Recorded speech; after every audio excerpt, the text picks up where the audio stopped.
हमारी मांगे पूरी करो, हमारी मांगे पूरी करो, हमारी मांगे पूरी करो, हमारी मांगे पूरी करो, भ्रष्टाचार दूर करो, भ्रष्टाचार दूर करो, भ्रष्टाचार दूर करो, भ्रष्टाचार दूर करो।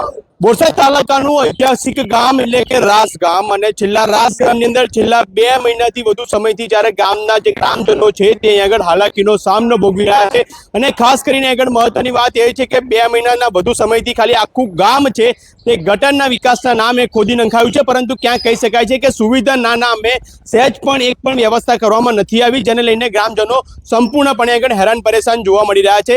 અને આ જે ગામ છે એ ખરેખર ઐતિહાસિક ગામ છે। 1930ની અંદર સરદાર વલ્લભભાઈ પટેલ સહિત ગાંધીજી જેવા ક્રાંતિકારી લોકો પણ આ ગામની અંદરથી અનેક તેઓએ પ્રવૃત્તિ કરેલી છે, એટલે કે ઐતિહાસિક ગામ તરીકે રાસ ગામ છે તે ઓળખાતું આવ્યું છે। ખાસ કરીને આપણે ગામજનો છે, ભાઈ શું પરિસ્થિતિ છે ગામની અંદર, શું તકલીફ પડી રહી છે કાકા?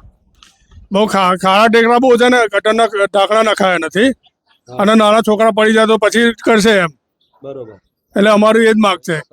જાય પછી જાગશો ભાઈ। શું છે, શું સરકાર આ ગટરના ઢાંકણા ખુલ્લા છે, રોડ રસ્તા સારા નથી, પાણી ભરાઈ જાય તો કશું દેખાતું નથી લેવલમાં।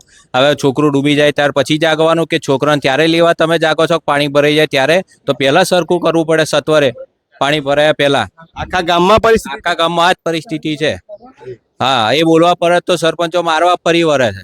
બરોબર, શું પરિસ્થિતિ છે કાકા ગામની અંદર? તમે જોઈ નહીં સાહેબ, પરિસ્થિતિ તમે જોતા જોતા મીડિયામાં કેચઅપ કરો કેમેરાથી અને પછી રજૂઆત કરો ઉપર લેવલે। તમે ખાલી રજૂઆત મીડિયામાં જ કરો ને પછી જો દેખા જાયગા। બરોબર, બરોબર છે? આ જુઓ જોઈએ, આ ગટરના ઢાંકણા જુઓ, ખાલી પથ્થર મૂકી રાખ્યા હોય તોય કોઈ છોકરું સલામત રહે। બરોબર, એક બાજુ ગાયોનો ત્રાસ, એક બાજુ આ ત્રાસ, આ છેલ્લા 3-4 મહિનાથી આ વસ્તુ ચાલે। આજકાલની નથી, તમને ભલે 2.5 મહિના 2 મહિના કયા, 4 મહિનાથી અમે આ બધું વેચી રહેલા છે। બરોબર છે? દિવાળી પહેલાનો, ગઈ દિવાળી ગઈ ને એ પહેલાના મહિના 2 મહિનાથી ચારે બાજુ સાઈડ ખોદવાની શરૂઆત કરી હતી। આ બુધવારે, ગયા બુધવારે જે પેપરમાં આવ્યું હશે કે રાસ ગામમાં પાણી વધારે ભરાયું, એ ટાઈમે રસ્તાની અંદર તમને ખબર ના પડે કે ખાડો કઈ છે। 2 દિવસ સુધી બાઇકો ત્યાં બસ સ્ટેન્ડે પડી રહ્યા, કોની સેફટી? 2 દિવસ સુધી બાઇક ઉઠાઈને જતું રહે, પછી આપણે કોને કહેવાનું? પોલીસ વાળા દાંત ઉધા કરી દેશે, ભાઈ મળશે તેકડે આલીશું। જ્યાં અત્યારે બાઇક લાખ રૂપિયાથી નીચે આવતું જ નહીં, તે લાખ રૂપિયા ખિસ્સામાંથી કાઢવાના, પછી કોઈ સેફટી નહીં ગામની અંદર। ત્યાં આગળ છે કે આટલે સુધી આવે ત્યારે લોકો જાગે કે ભાઈ ના આવે, ટ્રેક્ટર મૂકો તો સ્કૂલમાંથી છોકરાઓને ઘરે લાવે। અને આ ગયા વખતની વાત કરું છું, ગયા દિવાળીના પહેલાના 2 મહિના પહેલાથી આ દિવાળી આવવાની તૈયારી થઈ ગઈ। તારનું આ ચાલે છે, વરસ થવા આવ્યું કે વરસ થઈ ગયું, તારનું આની આ કન્ડિશન છે, કઈ સુધારો છે નહીં। આ ગામની અંદર લગ્ન લેવું હોય ને તો વિચાર કરવો પડે કે કઈ રીતે પબ્લિકને બોલાવીશું અહીંયા આગળ લગ્ન માટે, કઈ રીતે અહીંયા આગળ આવા ગામમાં કઈ છોકરી હાલે કે લગ્ન કરો તો કે જો તેમના ગામમાં તો તેદાળોનું ખોદીને પડ્યું, હજુ 6 મહિના થયા પૂરું નહીં થયું, વરસ થયું પૂરું નહીં થયું, આની આ કન્ડિશન છે। બેંક ઓફ બરોડા આગળ જાઓ, આવતો તો તમને બાઇક શું ગાડી હરખી કોઈ ગામમાં નહીં લાવ્યો છેલ્લા 6-8 મહિનાથી, આની આ કન્ડિશન છે। વચ્ચે તો બાઇકો નતા આવતા, બાઇકો પાછળ 2-3 કિલોમીટર ફરીને ગણનારામો ને એ બધે રહીને લાવવું પડતા હતા, અહીંયા આગળ પોતાના ઘરે લાવવા માટે કોઈ બાઇકની બી સેફટી નથી। આ બાબતે તમે કોઈ સાંસદ, ધારાસભ્ય, સરપંચ અને કોઈને રજૂઆત કરી? બધી વસ્તુ સરપંચને અહીંયા આગળ બધાને કરેલી છે, જેની અંદરથી અત્યાર સુધી કશું રિસ્પોન્સ આવ્યો નહીં। બરોબર છે, આ ફેક્ટ છે। હવે ફરી શું પરિસ્થિતિ છે ભાઈ ગામની અંદર? એકચ્યુઅલી જે તે કામ મંજૂર થયેલા છે ગટરના અને રસ્તાના, એ ગામ માટે બહુ સારી વાત છે, પણ જે સમય મર્યાદામાં પૂરા થવા જોઈએ, અમુક વરસાદના લીધે બી કામ થોડા અટકેલા હોય, તો મારી તો જે તે ડિપાર્ટમેન્ટ હોય કે જે તે કોન્ટ્રાક્ટર હોય એમને તો મારે એટલું જ કહેવું છે કે તમે સમયે તમે ખાલી આવવા જવાનો રસ્તો કરી આપો। ગટર લાઈન ખુલ્લી છે, એના ઢાંકણા ખુલ્લા છે તો એની કંઈક વ્યવસ્થા કરે। અને બીજું શું છે કે 5-6 સ્કૂલોની બસો અમારે આવે છે, જે ગામ સુધી આવતી હતી, પણ જ્યારથી આ ખોદું છે ત્યારથી અમારે ભાતીજી મંદિરે બધાને જવું પડે છે નાના છોકરાઓને। બીજું કે અમારી રાસ હાઈસ્કૂલ, રાસ બી રસ્તામાં છે અને ત્યાં બી ઘણા એવા મોટા ખાડા પડેલા છે। તો મારે જે તે અધિકારી લાગતા હોય કે જે તે ડિપાર્ટમેન્ટ લાગતું હોય એને મારે એટલું જ જાણવું, સત્વરે તમે અમને થોડી વ્યવસ્થા કરી આપો, પછી તમારે જે બી વરસાદ બંધ થાય તમારે કામ ચાલુ કરવાનું તમે કરી શકો છો। પણ ગ્રામજનોને થોડી જે હાલાકી પડી રહી છે એના માટે તમે મેટલ વર્ક કરવાનું તો જે તે ડિપાર્ટમેન્ટને કામ આપેલું છે એનું તમે કામ કરી શકો, બધું થઈ શકે એવું જ છે। પણ જો કદાચ જાગે તો બધું થાય એવું છે। બરોબર છે। કેટલાક બહેનો આપણી સાથે જોડાયા છે, બસ શું હાલાકી પડી રહી છે, કેવી તકલીફ પડે? તકલીફ ચાલવાની પડે, છોકરાઓને સ્કૂલે જવાનું, આટલું પાણી હોય, આ છોકરાઓને દેખાય ના, કેવી રીતના લેવા જવું? કોઈને મેડિકલનો પ્રોબ્લેમ હોય તો આમાં કેવી રીતના લઈને જાય લાવે? કેટલા સમયથી આવી તકલીફ? આવું તો 4-5 મહિનાથી છે બરોબર. આવું ને આવું. અને જો અહીંયા આગળ સારું હોય તો પટેલવાડી આગળ માર્કેટ ભરાય છે, એ માર્કેટે બંધ થઈ ગયું. આવું બધા લેડીઝોને તકલીફ, ચાલવાની તકલીફો હોય તે છતાંય એ લોકો છે ને તે તઈ ચાલીને જવું પડે છે. આવું અમને તકલીફો નહીં પડતી હોય? ઉંમરવાળાને તો બધાને તકલીફો પડે ને. બસ તાર. અને મેડિકલનું કોકને ઇમરજન્સી હોય તો કેવી રીતના આમ લઈ જાય વરસાદમાં? બેન, શું તકલીફ પડે તમને? અમારે છોકરાઓને લેવા જવાની ઉપાધિ થાય છે. બસો ઠેઠ અહીંયા આગળ આવતી હતી ટાવરે, તે બધી બંધ થઈ ગઈ. હવે અમારે લેવા કેવી રીતે જવું? કે ક્યારે હમણાંનું પાણી હોય તો લેવા કેવી રીતે? ટ્રેક્ટરોમાં છોકરાને ઘેર લાવ્યો અમે. 2 દિવસથી પાણી ખસ્યું નહોતું. એટલે અમે શું કરીએ? છોકરાઓની બધા તકલીફ છે અમારે.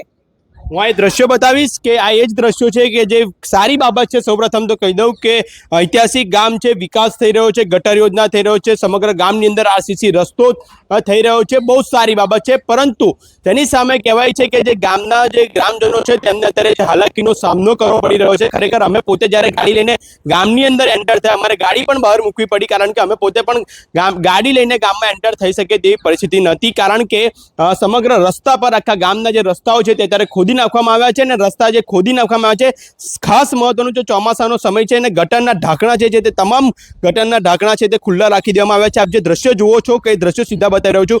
ખાસ હું આ વિડીયો જો સરપંચ જોઈ રહ્યા હોય તો એના જે સરપંચ છે સંજયભાઈ, હું તમને કહીશ કે સરપંચ, આ તમારી કામગીરી નથી. આ એ જ ગ્રામજનો છે કે જેઓએ તમને મત આપીને તમને આ ગ્રામ પંચાયતની અંદર તમને સરપંચ પદે અત્યારે શોભાવ્યા છે. પરંતુ કહેવાય રહ્યું છે કે જ્યારે આ ગામજનો જ્યારે આટલી મોટી હાલાકીનો સામનો કરી રહ્યા છે ત્યારે તમે શું કરો છો ભાઈ? તમે જ્યારે મત માંગવા આવ્યા, આ જ લોકો પાસે તમે મત માંગવા આવ્યા હતા ને, ત્યારે તમે શું કરતા હતા? ત્યારે મત માંગવા તમને સારા લાગતા હતા, પરંતુ જ્યારે ગ્રામજનો જ્યારે આટલી હાલાકીનો સામનો કરી રહ્યા છે ત્યારે તમને હાલાકીની સોલ્યુશન લાવવાનું કે તેનું સમાધાન કરવાનો તમે પ્રયત્ન નથી કર્યો. હા, અમે માનીએ છીએ કે આરએનબી પંચાયતનું કામ છે કે ગમે તે, પરંતુ તેમને અત્યારે સત્વરે જ્યારે ચોમાસા જેવો સમય છે ત્યારે તમે થોડુંક પણ એમને મદદરૂપ તો થઈ શકો છો ને. ગામના સરપંચ છો ને, ઐતિહાસિક ગામ છે, આ ઐતિહાસિક ગામના નામ ના બગાડશો. કારણ કે આ બોરસદ તાલુકાનું આ ઐતિહાસિક ગામ રાસ ગામ છે તે વલની અંદર ફેમસ છે ને એટલા માટે કહું છું કે આ ગામનું નામ છે ને તે ન બગાડશો. અને એટલા માટે કહું છું આગામી દિવસોની અંદર જોવાનું રહ્યું. પરંતુ હું સાથે સાથે અહીંના જે ધારાસભ્ય છે, ધારાસભ્ય સહિત સાંસદ સભ્યને પણ કહેવા માંગીશ, જિલ્લા પંચાયતના સભ્ય છે તેઓને પણ કહેવા માંગીશ કે તમે લોકો પણ શું કરો છો? તમે પણ એક નેતા છો અને અહીંયા મત આપ્યા છે ને, આ લોકોએ તમને મત આપીને ચૂંટીને મોકલ્યા છે અને એટલા માટે પદને શોભાવો છો. તો હું એ તમને પણ કહેવા માંગીશ કે તમે પણ એના સરપંચને ટકોર કરો, જે તે ડિપાર્ટમેન્ટને ટકોર કરો. કારણ કે આજે રાસ ગામના જે ગ્રામજનો છે છેલ્લા 4 મહિનાથી હાલાકીનો સામનો ભોગવી રહ્યા છે. આગામી દિવસોની અંદર જોવાનું રહ્યું કે હવે આ રાસ ગામના ગ્રામજનોને ક્યારે હાલાકીમાંથી હવે છુટકારો મળે છે, આગામી દિવસોની અંદર જોવાનું રહ્યું. સતત અપડેટ માટે અર્બન ગુજરાત સાથે જોડાયેલા ગુજરાત 2 દિવસ ફરી પણ આ જ જગ્યા પરથી ફરી વખત આ જ રિપોર્ટ બતાવશે. કારણ કે આ પ્રકારની હાલાકી ક્યારેય ન સહન કરી લેવાય. અને એ પણ બોરસદ તાલુકાનું રાસ ગામ જે ઐતિહાસિક ગામ તરીકે ઓળખાય છે અને ઐતિહાસિક ગામની અત્યારે પરિસ્થિતિ એ બેહાલ બની ગઈ છે. હું આપને આ દ્રશ્યો બતાવીશ કે સમગ્ર જે ગામ છે તેના રસ્તા છે તે ખોદી નાખવામાં આવ્યા છે અને ઠેર ઠેર અત્યારે જે ગટરો છે તે ખુલ્લી મૂકી દેવામાં આવી છે. કોઈ પણ વ્હીકલ અહીં આગળ આવી શકે તેવી પરિસ્થિતિ પણ નથી. અને આખી જે ગામની અંદરના જે તમામ જે રસ્તા છે તે ખોદી નાખવામાં આવ્યા છે. એટલે હવે જોવાનું રહ્યું છે કે આગામી દિવસોની અંદર સરપંચ સહિત અહીંના સાંસદ સભ્ય, ધારાસભ્ય એ કયા પ્રકારની કામગીરી કરે છે. આપ આ જે દ્રશ્યો જુઓ છો ને એ દ્રશ્યો છે કે જો ગટરોના ઢાંકણા છે તે ખુલ્લા મૂકી દેવામાં આવ્યા છે.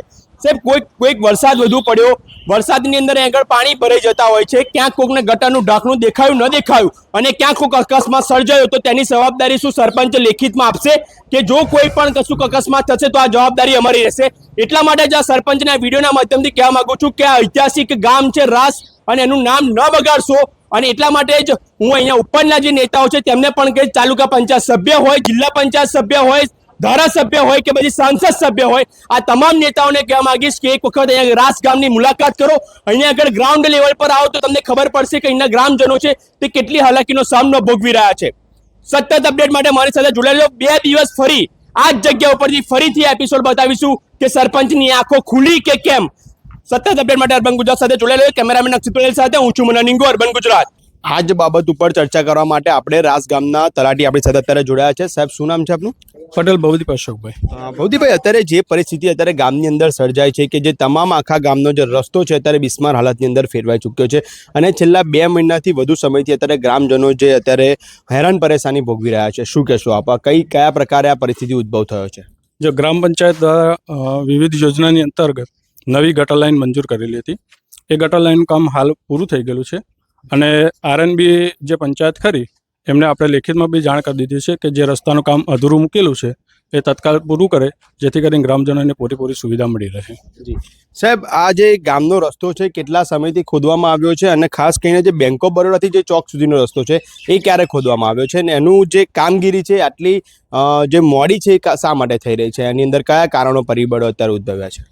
અમે જે તે સમયે આર્મી પંચાયતવાળા આવેલા હતા ત્યાં અમે એમને જાણ કરેલી હતી કે આટલું કામ થઈ ગયેલું છે તમારું ગટરનું પૂરું, તો તમે ત્યાં કરી દો ગટર પૂરી, આ રોડ બનાવી દો. પણ એમને રોડ પછી એવું કીધું કે આખા ગામનું બધું અમે એક સાથે કરીશું, અત્યારે અમારે થોડા ટુકડે નથી બનાવો, એટલે એ કામ અધૂરું રહેલું છે. એટલે એવું કહી શકાય છે કે આરએમબી પંચાયતના લીધે આજે ગ્રામજનોને હાલાકીનો સામનો કરવો પડે છે. હા, અમારું કામ તો ગટરનું હતું એ 100% પૂરું થઈ ગયેલું છે, એટલે આરએમબી પંચાયત કરી દે તો ગ્રામજનોને પૂરી સુવિધા મળશે. ગટરના કોન્ટ્રાક્ટરને કોણ હતા આમાં અને કેટલા સમયની મર્યાદા હતી તેઓની?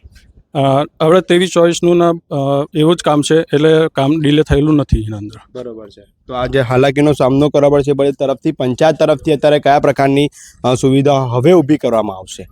આજે જો અમે એમને પંચાયતમાં કીધેલું છે કે અમને ડ્રેસિંગ કરીને આપી દે તો અમે ગટરના ઢાંકણા બેસાડી દઈએ. જો એ રહ્યા નથી આપતા તો અમે ગ્રામજનોની માગણીને ધ્યાને લઈ એ જગ્યાએ અમે પૂરતી પ્રોટેક્શન મૂકી દઈશું, જેથી કરીને કોઈ અકસ્માત ના થાય. ક્યારે મૂકશો? એ તત્કાલ ધોરણમાં મુકાવરાઈ દઈશું. આવતીકાલ સાંજ સુધીમાં થઈ જશે અને 2 દિવસ તો થશે. 2 દિવસમાં થઈ જશે. પ્રોપરલી મૂકવું પડે, બધી જગ્યાએ ઘણી બધી કુંડીઓ છે, એટલે પ્રોપરલી અમે કામ કરીશું એના અંદર. એટલે તો આ હતા આપણી સાથે રાસ ગામના તલાટી કે જેઓ દ્વારા કહેવામાં આવ્યું કે આરએનબી પંચાયતની જે ઢીલી કામગીરીને લીધે જે મંદ ગતિએ જે કામગીરી થઈ છે તેને લઈને ક્યાંક આ રાસ ગામના રહીશોને હાલાકીનો સામનો કરવો પડી રહ્યો છે.